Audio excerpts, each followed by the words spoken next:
Hello, and welcome back to Women for Wealth. So recently, I had three different people reach out to me and say, "Hey, I love what you're doing. I love what you're saying. I don't want to be afraid, but I can't help it." This one guy actually said he felt like he had PTSD from the pandemic time and that he's terrified that if the economy doesn't calm down, that he's going to lose everything. And so there's fear there, and I can understand that. But my goal is to help you not to be afraid, not to let fear rule your life. So, we're going to prepare for a recession. How do you prepare for a recession?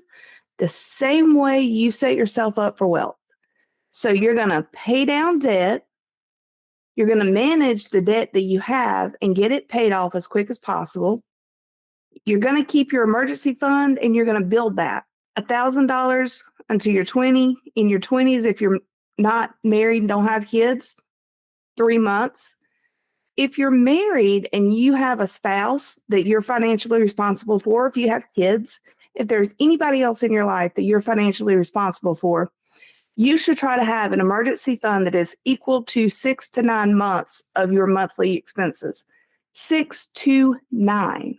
Why is that? Because I just read the other day that it's taken people 6 to 9 months to find a job if they lose their job. So if you get laid off, you want to have 6 to 9 months in your emergency fund so that you're not stressed about immediately having to find another job. Or, as one guy said, he's delivering pizzas. He's like, I hadn't delivered pizzas since I was a teenager, and I'm an adult, and I'm delivering pizzas because I've got to have a job. I've got to have some money coming in. And I think that's great that he's willing to do that at his age.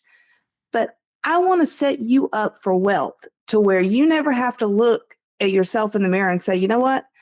I got laid off of my manufacturing job and I'm going to have to go to deliver pizzas. I want to give you more options. I want to give you more flexibility. So you're going to put a budget in place. You're going to have a written financial plan. You are going to plan out what you're going to do so that you just have to execute the plan. It's easy once you have the plan written. You're going to diversify income sources. You're going to have multiple income streams, and you're not going to be stressed if you lose one job because you got another or another or another. You've got multiple streams of income. You've got to increase your income and you've got to reduce your debt. If you hadn't already done it, cut up that credit card. Do not allow yourself to ever use anything with credit that has high interest rates. Just don't do it. It's not worth it. And also, during recessions, I want you to continue investing. I want you to continue purchasing assets. Whatever asset you feel comfortable with, if you're someone that likes to have multiple rental properties, fine. I don't. I do investing in the stock market as well as individual companies. And I feel comfortable doing that because I can do the research and understand that. And then I know once I feel comfortable with it, let's continue to invest. You want to buy low, sell high.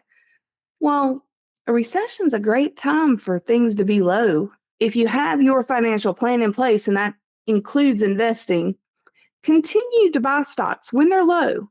Buy low, sell high. If you don't know exactly what you're doing, there's a lot of different software companies and websites and different things that can help you invest when you're ready to do that and can help you learn.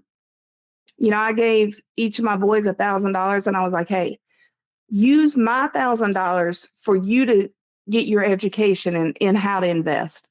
I don't want you investing your money until you're educated on how to invest. Once you've learned how to invest and how to buy and pick stocks and when to buy and pick stocks and when to sell, then you can start investing your own money. But I gave each of them $1,000 and I said, learn on my money. And then once you're comfortable, you can invest your money. That way, because when you're learning, you're going to make mistakes. And that way they're not out a whole lot of money. That's their personal money. They're early 30s. They don't have wives or children or anything yet. It's just them. But I want them to learn now how to invest. And so that's probably my biggest recommendation for you. Educate yourself. Watch podcasts like this one. Other podcasts, you got Anthony O'Neill, you've got Dave Ramsey, you got I can't think of his name. But anyway, there's another guy that I see all the time come up in my feeds. And y'all, I watch and listen to a lot of them. And there are some things that I agree with, and I pick and choose the things that I agree with and the things I want to implement. And there are things that they recommend that I would never do. So what I do on this channel is I try to just talk straight and honest with you and tell you what I'm doing. Hopefully give you the peace of mind that you're not going to be stressed out, you're not going to be fearful, and that not only are you going to weather any recession that happens, but you're going to build wealth. And so that's what I wish for you. Till next time, I wish health and wealth.